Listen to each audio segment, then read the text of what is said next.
Als zur Geburt Jesu die heiligen drei Könige nach Bethlehem kamen, brachten sie als Geschenke neben Weihrauch und Myrrhe auch Goldmünzen mit. In welche Aktien und Anleihen man dieses Geld am besten investiert, darüber mussten sich Maria und Josef damals nicht den Kopf zerbrechen. Die Kirchen heute dagegen schon. Die Geldanlage muss christlichen Wertmaßstäben genügen und sollte natürlich auch eine Rendite abwerfen. Nicht um des Reichtums willen, sondern um möglichst positive Zwecke auch damit zu erfüllen. Wir haben auch nicht das Ziel, übermäßig hohe Renditen zu erwirtschaften. Uns ist es wichtig, dass wir nachhaltige Erträge erwirtschaften.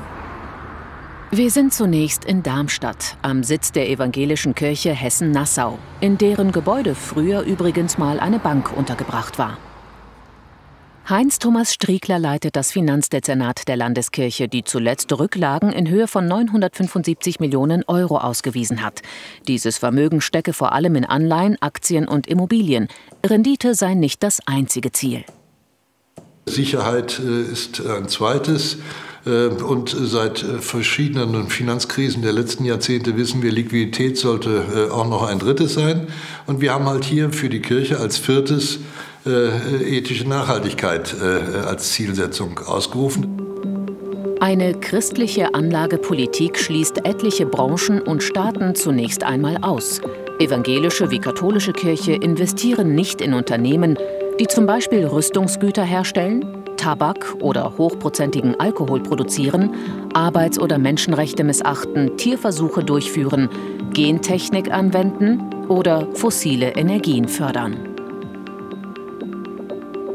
Ähnlich bei der Investition in Staaten. Tabu sind alle, die als kriegerisch gelten, in denen die Korruption blüht, die Menschenrechtsverletzungen begehen, sich nicht an Klimaverträge halten oder die Todesstrafe eingeführt haben. Im Geschäftsbericht der Evangelischen Landeskirche sind konkrete Wertpapiere allerdings nicht aufgelistet. Der Gläubige muss also darauf vertrauen, dass sich die Vermögensverwalter an die eigenen strengen Vorgaben halten. Wir müssen darauf achten, dass die Sicherheit da ist, dass die Unternehmen, die ausgeschlossen sind, auch tatsächlich nicht erworben werden können. Das wird aber durch dieses administrative System sichergestellt. Dann leuchtet nämlich bei dem Fondsmanager, wenn er so einen Wert kaufen möchte, gleich eine Warnung auf. Auch die katholische Kirche beteuert natürlich, sich an die Kriterien für eine christlich-ethische Geldanlage zu halten. Wir sind im Bistum Limburg, das früher mal wegen seines Umgangs mit den Kirchensteuern in die Schlagzeilen geriet. Dem damaligen Bischof Theberts van Elst wurde Geldverschwendung vorgeworfen. Die luxuriöse Modernisierung seines Bischofssitzes kostete 31 Millionen Euro. Die Gläubigen waren in Aufruhr. Wo Unachtsamkeiten oder Fehleinschätzungen meinerseits die Ursache dafür sind, tut mir das sehr leid. In der Vermögensverwaltung will das Bistum inzwischen auf Transparenz setzen. Laut Geschäftsbericht steckt das Kirchenvermögen unter anderem in 3 Spezialfonds, deren Aktien und festverzinsliche Papiere 1,4 Milliarden Euro wert sind. Auch hier werden die einzelnen Titel nicht aufgeführt. Thomas Frings, der Finanzdezernent des Bistums, argumentiert, dass sich bislang nur sehr wenige Menschen für die kirchliche Geldanlage interessiert hätten. Der Veröffentlichung der einzelnen Titel bringen wir nicht den Mehrwert, den man sich dadurch versprechen würde. Es ist eher so, dass wir dann eine Art Datengrab zur Verfügung stellen. Dann kann man durchgehen und gewisse Werte mal analysieren, aber das bringt nicht wirklich den Punkt. Ich glaube, viel, viel wichtiger ist es, dass wir Menschen verdeutlichen, nahebringen, nach welchen Kriterien wir wirklich die Entscheidungen treffen. Ob ein Wertpapier ins Depot kommt oder wieder rausfliegt, ist oft eine Frage der Abwägung. Trotz Ökologieversprechen investiert das Bistum zum Beispiel in Automobilwerte, jedenfalls so lange, wie die Unternehmen grüner werden wollen. Da gehen wir sehr differenziert mit um. Wir werden sehr wohl in Anleihen der Autoindustrie investieren, um eben dieser Industrie auch die Möglichkeit zu geben, die technischen Fortschritte zu erzielen, die man benötigt, um die Dekarbonisierung effizient nach vorne zu treiben. So argumentieren offenbar auch katholische Banken wie die Pax und die Liga Bank, die über die Gesellschaft Union Investment mehrere Fonds vertreiben.